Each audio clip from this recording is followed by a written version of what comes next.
Mes frères, mes frères, on est ensemble dans cette histoire. Comment ça se passe chez vous? Ça va aller. Bonjour à tous, Zach Mwekassa, fondateur de Mwekassa. Un réel plaisir, merci à tous les nouveaux, c'est votre première fois. Ravi de vous avoir parmi nous.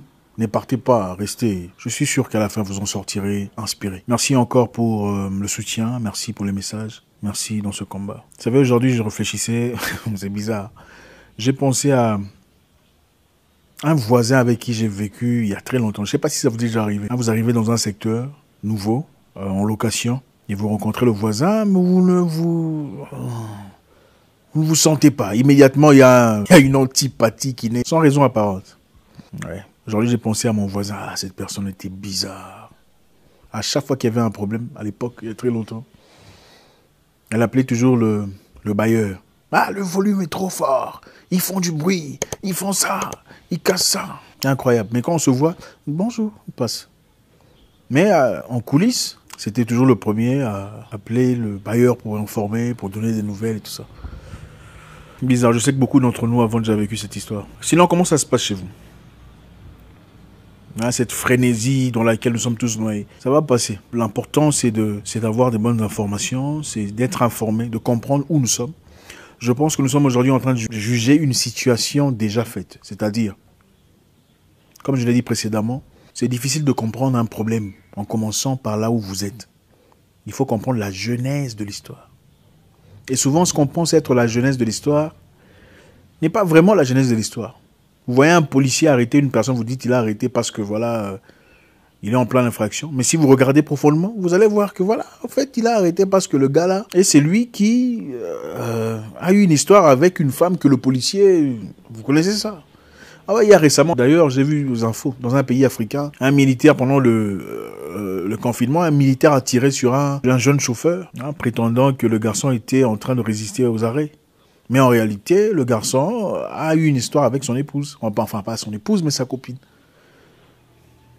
Voilà. Mais je pense que progressivement, on va comprendre où nous sommes. Nous ne sommes pas bêtes. Okay? On ne peut pas... 1,4 milliard personnes ne peuvent pas être tous bêtes. Stupides, idiots. Non, ça ne va pas marcher comme ça. Ça ne va pas marcher comme ça. Quelquefois, il faut nous tuer. Il faut nous tuer pour nous faire accepter. La vie, c'est quoi sans liberté? Ça vaut quoi? Il faut être pressé, appuyé, égorgé si vous n'acceptez pas. Pourquoi? Pourquoi? Non, pourquoi? Non. Sinon, aujourd'hui, je voudrais vous parler aussi des bienfaits d'être heureux dans la vie. C'est important d'être heureux dans la vie. La définition du bonheur ou d'être heureux a vraiment été changée, transformée selon beaucoup de sauces, beaucoup de goûts. Okay? Être heureux dans la vie est la chose la plus importante. À part certaines choses que vous connaissez personnellement. Mais l'être humain doit être heureux. Et croyez-moi, mon frère, pour être heureux, vous n'avez peut-être pas besoin des choses que vous pensez là. Je répète, pour être heureux, vous n'avez peut-être pas besoin de choses qui vous tourmentent. Des choses qui vous poussent à faire des nuits blanches. Ce n'est peut-être pas ça. Le bonheur, c'est dans des petites choses. Votre papa était riche. Tant mieux. Il était pauvre. Ne l'avez-vous pas aimé malgré sa pauvreté? Son amour n'a pas suffi. Il faut être heureux dans la vie. Beaucoup de personnes vont chercher le bonheur quelque part. Frères, sœurs, le bonheur ne se trouve nulle part. Le bonheur se trouve dans votre cœur. Je répète, le bonheur que vous cherchez se trouve nulle part ailleurs, mais dans votre cœur. Beaucoup de personnes font des voyages espérant être heureux ailleurs. Si c'est pour être heureux, il ne faut pas vous déranger. Vous pouvez faire un voyage pour aller chercher à améliorer votre vie. Oui. Vous pouvez faire un voyage pour améliorer des compétences. Oui. Vous pouvez faire un voyage en quête d'opportunités. Oui. Mais faire un voyage en espérant devenir heureux ailleurs, vous vous trompez. Et si vous n'y arrivez pas? Et si vous ne voyez pas, vous ne voyagez pas, vous faites quoi? Vous mourrez? Vous vous tuez? Parce que vous n'êtes pas parti? Parce que vous n'avez pas obtenu de visa? Et si vous pensez que c'est l'argent qui vous rend heureux, si vous n'en avez pas, comment vous faites? Vous vous égorgez? Vous maudissez Dieu parce que vous êtes né au mauvais côté de la vie? Ce n'est pas vrai. Qui a dit que l'argent rendait les gens heureux? Mon frère, je veux recommencer. Qui a dit que c'est l'argent qui rend les gens heureux? Si c'était l'argent qui rendait les gens heureux, ceux qui dominent la terre aujourd'hui ne chercheraient pas plus d'argent. Avec 5 milliards de dollars, 10 milliards de dollars, pourquoi vous voulez encore de l'argent? Parce qu'avec ça, vous avez assez pour vivre en dépensant plus de 20 000 dollars par jour. Qu'est-ce que vous voulez faire avec 20 000 dollars par jour? Quel genre de dépenses? Le bonheur, ce n'est pas dans l'argent. Si le bonheur était dans l'argent, les dictateurs ne voudraient pas rester dictateurs pour toujours. Parce que si le bonheur était dans l'argent, ceux qui gagnent beaucoup d'argent en auraient déjà assez pour commencer à vivre leur vie et attendre leur mort. Ce n'est pas ce qu'on voit aujourd'hui. Les gens se trompent d'objectif. L'argent, ce n'est pas ce qui rend les gens heureux. L'argent facilite la vie. L'argent vous donne des opportunités, vous facilite vos soins. L'argent vous permet de voyager. Mais ce n'est pas voyager qui vous rend heureux ou malheureux. Ce n'est pas ça, c'est faux.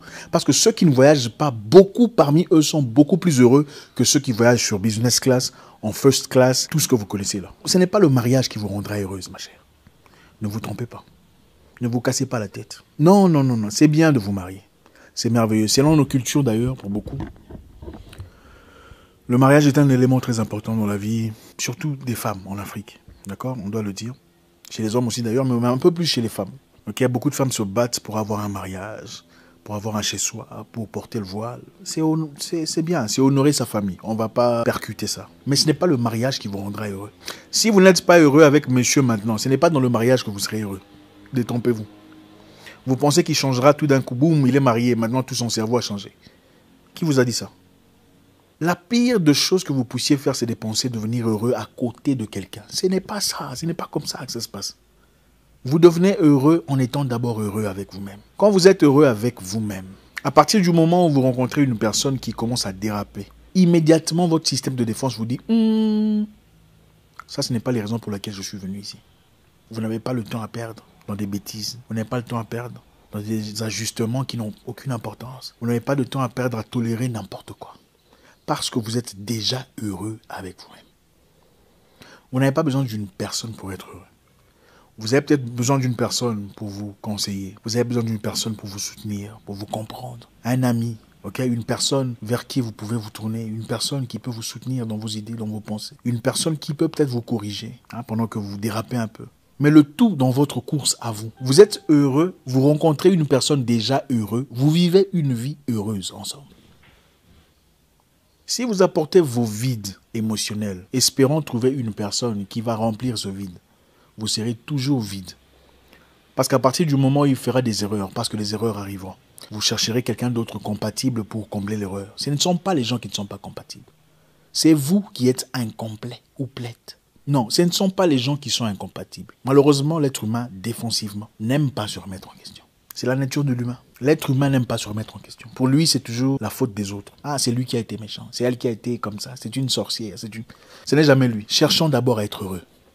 Votre activité vous cause de peine, de douleur, aucune croissance émotionnelle. Il est peut-être temps d'arrêter de chercher autre chose. Non, vous n'êtes pas obligé de faire ce que vous faites pour faire plaisir à votre père, pour faire plaisir à votre mère ou pour qui que ce soit. Ils ont déjà vécu leur vie. Ils ont déjà fait ce qu'ils avaient à faire. C'est votre vie, vous ne la partagez avec personne. Même quand vous mourrez, vous ne partez pas avec votre mari ou votre femme ou votre frère, encore moins votre mère. Il y a des raisons précises pour lesquelles vous existez. Et vous ne pouvez pas mourir parce que voilà, je suis en train de vivre pour quelqu'un, sinon je... Absolument pas. Cherchons à être heureux. Si l'activité vous dépouille de tout ce que vous avez comme substance existentielle, il est peut-être temps de jeter ça et de flasher ça, comme des déjections. Si les études que vous faites ne vous remplissent pas, ne vous aident pas à vous épanouir, en effet, vous asphyxiez de votre oxygène vital, il est peut-être temps de revoir. Regardez, tout le monde ne sera pas milliardaire en francs CFA ou millionnaire en dollars. Non, je suis désolé, c'est ça la vérité. Et tout le monde ne se mariera pas. C'est ça la vérité que beaucoup de gens essaient d'éviter. Même statistiquement parlant, il y a moins d'hommes sur Terre que les femmes. Tout le monde ne se mariera pas. Est-ce la raison pour laquelle vous serez malheureux toute votre vie? Jésus ne s'est pas marié? Était-il malheureux? Il avait une mission? Mais attendez, qui encore ne s'est pas marié? Beaucoup ne sont pas mariés. Pour ceux qui aiment la religion.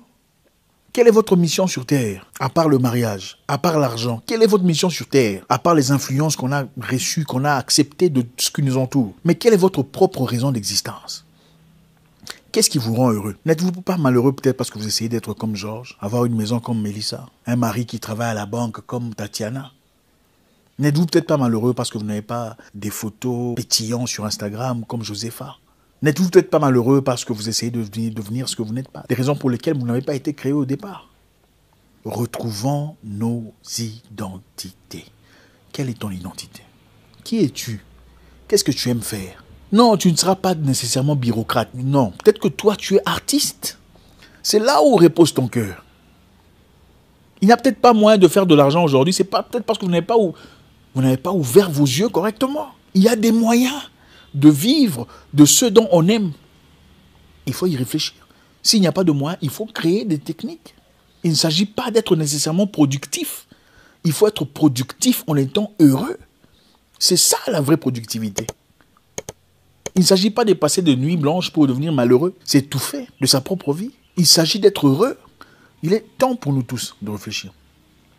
Je pense que ce confinement, autant ça nous gêne, il y a aussi beaucoup de temps, beaucoup d'opportunités pour revoir, pour réétudier, pour réinitialiser le système. Vous savez, les Chinois, à leur retour, le premier jour, il y a eu 500 demandes de divorce. 500. Les gens ont réalisé qu'ils n'étaient pas compatibles. Que ce moment-ci vous fasse réfléchir. Je ne vous demande pas d'aller divorcer. Je vous demande de nourrir votre cœur de ce que votre cœur désire. On ne vit pas pour exister, mes frères. On vit pour vivre, c'est-à-dire pour laisser une histoire. Quand vous mourrez, il ne faut pas dire « Ah, si j'étais encore sur terre, j'aurais dû faire ça. » Non, il faut mourir avec des souvenirs. Ah, en tout cas, je me souviens quand j'ai fait ça. Non, c'était... Ah, ce truc-là. Faites des erreurs. Du moment que ça ne vous tue pas, faites vos erreurs. Faites-les. Vous avez peur de quoi? C'est la seule façon de grandir. Merci encore une fois. Et bien demain, on fera encore notre tour. J'espère qu'on pourra discuter sur des éléments géopolitiques, historiques, dans le but de nous grandir, comme on a mentionné plus tôt. Un réel plaisir, faites-nous savoir si vous avez aimé la vidéo. Si vous n'avez pas aimé ce qui a été dit, faites-nous savoir, le tout dans le respect comme d'habitude. Mettez un commentaire. Si vous êtes nouveau, soyez le bienvenu encore une fois. Vous savez quoi faire. J'espère vous parler encore très bientôt dans une nouvelle vidéo. Mon nom est Zach Mouikassa, le guerrier noir. Votre frère. Oh, le bruit là. Ah, ils ont tué mon truc là. Oh.